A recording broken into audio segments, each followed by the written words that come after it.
If you have always been confused about earnest money, then this video is for you. Stay tuned.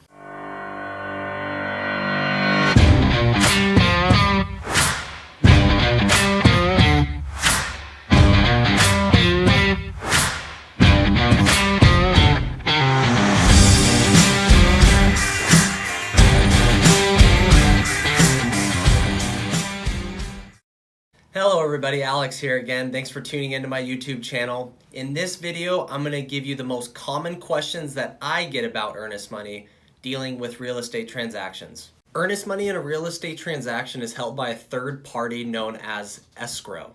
So some common questions that I get from my clients is, Alex, how long do I have until I have to give you the earnest money? So for example, say we write up a purchase and sale agreement and the seller accepts it, so now we're in mutual agreement. From that day, business days, the buyer has 2 days to either deliver that check to escrow or deliver it to me as the selling agent.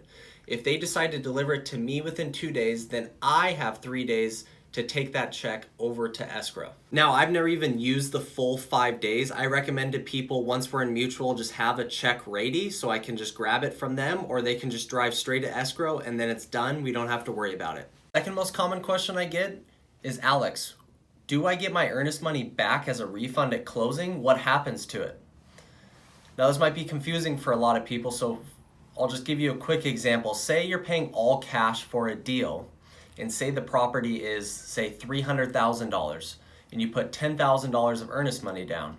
Now, when you come to the closing table, all you're going to need to bring to the closing table is $290,000 plus whatever some miscellaneous escrow title fees there are on top of that. So to answer that question, earnest money is applied towards closing cost or anything that you need to pay at closing. The next question I get, and this might be the most misunderstood question about earnest money, is, Alex, will I lose my earnest money? And the simple answer to that is yes and no, right? So it depends on, for example, say you want to purchase a property and you're doing, all these studies and you're trying to get all this information before you write up a deal, but before you know it, the property is gone and it's already sold. And I've had this happen a lot, so what I recommend to people is just write the offer and I tell them, hey, we have contingencies built into the offer that will allow you to get out of the purchase and sale and refund the earnest money back to you as the buyer. So I always recommend people to write up the deal, and then we have contingencies in place. For example, if you're buying land, there's a feasibility contingency. For residential property, you have inspection, you might have a well, you might have a septic addendum. So there's all these addendums that are built in for you as a buyer that if you don't want the property, you can back out within those contingency periods and get your earnest money back. Now, on the other hand of that, say if you were to go all the way to the closing day, say you close tomorrow and today you're like, Alex, you know what, I really don't want to go forward with the property. I don't think it's a good fit. Now, in that case, you're probably not going to get your earnest money back because you should have closed on the property. The seller's going to want your earnest money as a result of you not closing. So it's a 50-50 answer on that, but in most cases, if you back out early enough, you will get your earnest money back. So question number 4 that I get a lot is, Alex, how much earnest money do I need to put down on this deal? And that's actually another great question, and it's totally up to the buyer. But what I always recommend to people is put at least 1% down, right? So if it's a $500,000 house, put $5,000 of earnest money down. This shows to the seller that, you're motivated, you have some skin in the game. If you do back out, the seller, has a good amount of money that they can take. So the seller feels good about that.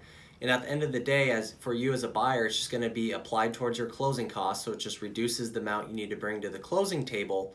And also, if you want to put more than that, that's even better. If you're really motivated and you really, really don't want to lose out on the property, you could put 2 to 3%. I don't really recommend people put more than 3% because at that point, you have so much skin in the game that if something does happen and you do back out, you're going to lose a good amount of money through that transaction. Now, the last question I get a lot is, Alex, what form of check does the earnest money need to be?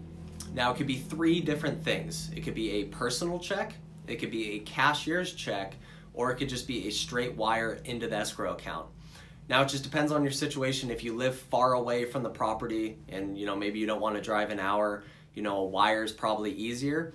Keep in mind, if you're doing like an all cash deal with like a quick close, like a week or week and a half, escrow is probably going to want a cashier's check so it's verified by the bank. So there you guys have it. Hopefully that cleared some confusion about earnest money. If you have anything related to earnest money or anything about real estate that you found confusing maybe when you were buying or selling, comment below and I'll touch on it in a future video. If you haven't already, hit that subscribe button over here. I post videos 3 times a week all about real estate. It's great content, so you're definitely going to want to stay tuned for future videos.